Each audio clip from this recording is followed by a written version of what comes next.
Is this as good as this for just £149? Let's find out. Hey everyone, we've been out testing the ShotScope Pro L2. We've seriously been putting it through its paces, and we're going to look at how accurate it is, build quality, usability on the golf course, and much more, so stay tuned. First up, let's start with accuracy. We measure all of these devices on a pre-measured range and against a premium rangefinder just to make sure that they are as accurate as they say they are. Now, I must say the results for this thing are very impressive. We have only ever had 2 rangefinders before that have had 100% record in these rangefinder tests, and this is the 3rd one to join them. However, it is the first one under £200 to score a perfect score when measuring targets from 50 yards to 200 yards. So an impressive start for the ShotScope Pro L2. Next up, let's look at features. Now, this rangefinder doesn't have anything fancy, but it has everything you need to perform on the golf course.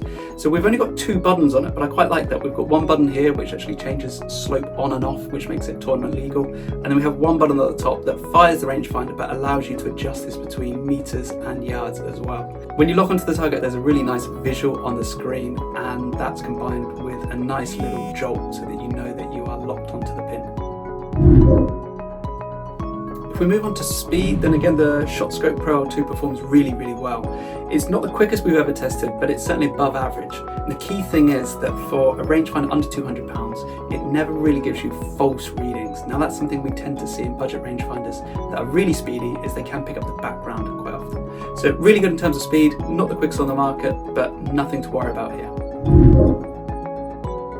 What about visuals and optics? Well, it's fantastic again for the price. You've got 6x zoom, which means that you can pick up a target from a long distance away. And also the details on the screen itself are really quite minimalist and really don't get in the way. It's also very clear to understand like what your yardage is, even when you've got slope mode on. Very easy to navigate here. So top marks really for the price.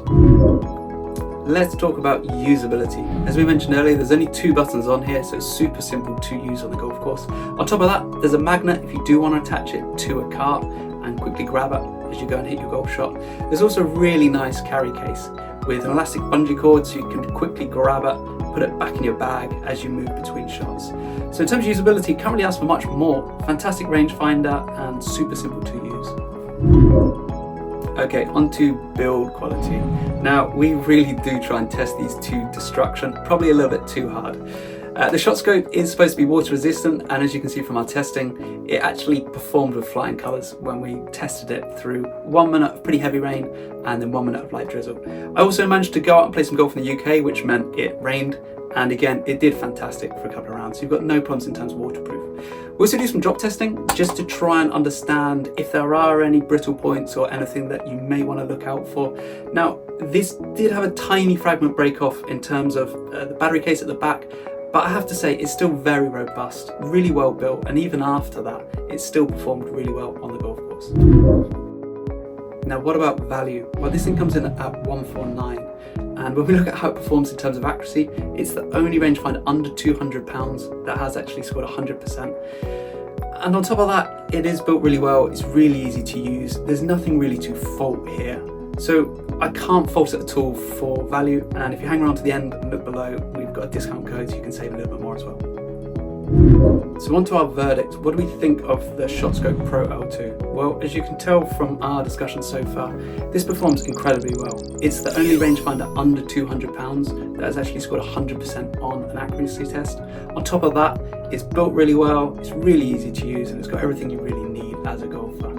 It's really difficult to fault it, and that's not something we say lightly. If you look back at our review of the ShotScope Pro L1, we were not fans and it was not up to what we thought it should be. However, the L2 is an impressive improvement, and if you're looking for a rangefinder under £200, it's probably the one that you should definitely go to. There's nothing really close there, but we will talk about a couple of alternatives in a minute. Well, if you're still not sure and you want to consider some alternatives, let's go through some. So you could consider the bigger brother to this, the ShotScope ZR. Key difference there is 2 things. Build quality is a little bit better. You certainly do pay more for it. The other advantage is that the pin seeker on this thing is fantastic up to about 200 yards, 250 yards. When we really stress test them up to about 350, 400 yards, we do see that the pin lock technology on the ZR is a bit superior. But for most golfers, that's not really going to matter. If you want to stay in this price range, another one to maybe look at is the GolfBuddy Laser Lite 2. This is a really cool, really usable device. The one negative I would say against this is that it is not quite as accurate and does tend to pick up the background a little bit more when you're on the golf course. So that's worth looking at, but I would say if you were between the two, spend a little bit extra and go for this one. That wraps up our review of the ShotScope Pro L2. As you can see, we're really big fans of it, but hopefully you can understand why. Hopefully it's been a useful review. If you've got any comments or feedback, please just drop them below and we will get back to you.